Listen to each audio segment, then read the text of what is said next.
Muy buenos días, amada iglesia, y gracias por estar atentos a este audio del ayuno y por unirse en este tiempo para ayunar. Señor, muchas gracias porque tú eres bueno, porque tu gracia se sigue manifestando hacia nuestras vidas, en que podemos respirar, podemos ver a nuestra familia, estar con ellos. Gracias por los que están presentes, los que están fuera de la ciudad. Pero gracias también por quienes han partido, Señor, contigo y tu bondad, Señor, en medio de todo se ha mostrado y se ha manifestado. Te pido que podamos tener un tiempo lindo, Señor, un tiempo precioso mientras meditamos la Escritura, mientras te alabamos, mientras te cantamos, mientras sacamos este espacio para adorarte, Señor, para buscarte a ti. Háblanos a través de tu santa y bendita palabra, que sea un refrigerio a nuestro cuerpo, a nuestros huesos, a nuestra mente, a nuestras emociones, a nuestro ser. Que tú traigas, Señor, calor a nuestra vida. En nombre de Jesús. Amén. Le invito a abrir su Biblia en el Evangelio según San Mateo, capítulo 22. Y vamos a leer los versículos 23 al 33. Dice así en la versión Reina Valera.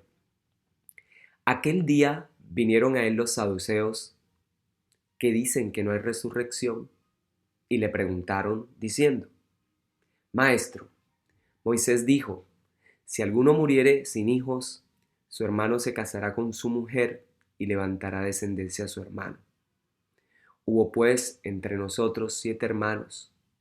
El primero se casó y murió, y no teniendo descendencia, dejó su mujer a su hermano. De la misma manera también el segundo y el tercero, hasta el séptimo. Y después de todos murió también la mujer. En la resurrección, pues, ¿de cuál de los 7 será ella mujer, ya que todos la tuvieron? Entonces respondiendo Jesús les dijo, erráis ignorando las Escrituras y el poder de Dios, porque en la resurrección ni se casarán ni se darán en casamiento, sino que serán como los ángeles de Dios en el cielo. Pero respecto a la resurrección de los muertos, ¿no habéis leído lo que os fue dicho por Dios cuando dijo, yo soy el Dios de Abraham, el Dios de Isaac y el Dios de Jacob? Dios no es Dios de muertos, sino de vivos. Oyendo esto la gente se admiraba de su doctrina. Bien, el texto tiene dos grandes partes y una es el cuestionamiento que hacen los saduceos del versículo 23 al 28 y otra es la última parte de los versículos 29 al 33, que es la respuesta de Jesús. Miremos la primera parte. En la primera parte se nota la prueba que quieren hacer a Jesús. De hecho, Jesús ya viene de estar siendo tentado. Jesús en los versos 15 al 22 le han preguntado acerca del tributo. Los fariseos se han acercado, han tratado de prenderle y no han podido. Jesús le ha respondido al César lo que es del César y a Dios lo que es de Dios. Así que ha sido interesante. En el contexto anterior, Jesús está siendo probado por los fariseos. Pero en el contexto posterior, los versículos 34 al 40, Jesús también está siendo probado. Y está siendo probado por los fariseos. Los fariseos han escuchado que hizo callar a los saduceos, que es el texto que estamos estudiando, y un intérprete de la ley le preguntó cuál era el gran mandamiento y Jesús le respondió, amarás al Señor tu Dios con todo tu corazón, con toda tu alma, con toda tu mente, con todas tus fuerzas, etc. Y le dice que de ahí, de esos mandamientos, se desprende toda la ley y los profetas. Entonces Jesús es probado por los fariseos en el contexto anterior y en el contexto posterior. Y en medio lo que tenemos es Jesús probado por los saduceos. Ahora, como les dije, lo primero que hacen los saduceos es acercarse y decir, es que no hay resurrección, no hay resurrección. Y así hay muchas corrientes que dicen que la vida es solo en esta tierra y no hay más nada.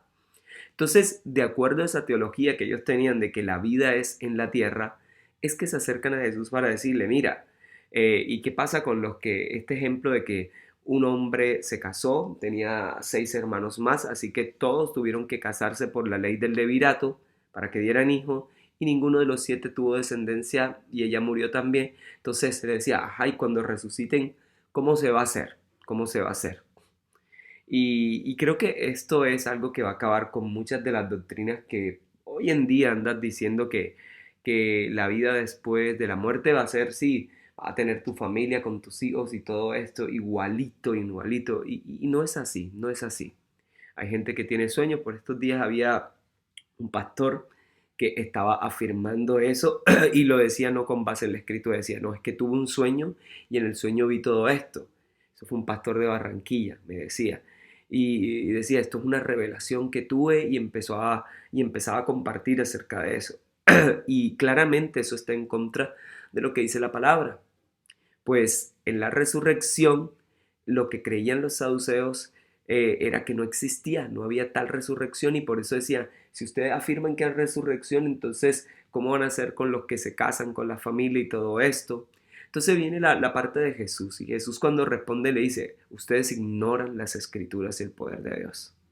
Eso es lo primero que le dice, porque la resurrección es trascendental dentro del Evangelio. Y vamos a verlo ahora por qué. Y dice, porque en la resurrección ni se casarán ni se darán en casamiento, sino serán como ángeles del cielo. Pero esto no es lo más importante de casarse o no. Lo más importante es el versículo 31 en adelante.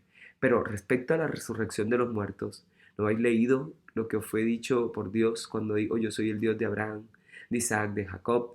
Dios no es Dios de muertos, sino de vivos. Y eso es lo interesante. Dios es un Dios de vivo. ¿Saben? En Jesús, si no hubiese resucitado, nuestra fe fuese en vano. Y Pablo lo explica también de esa manera.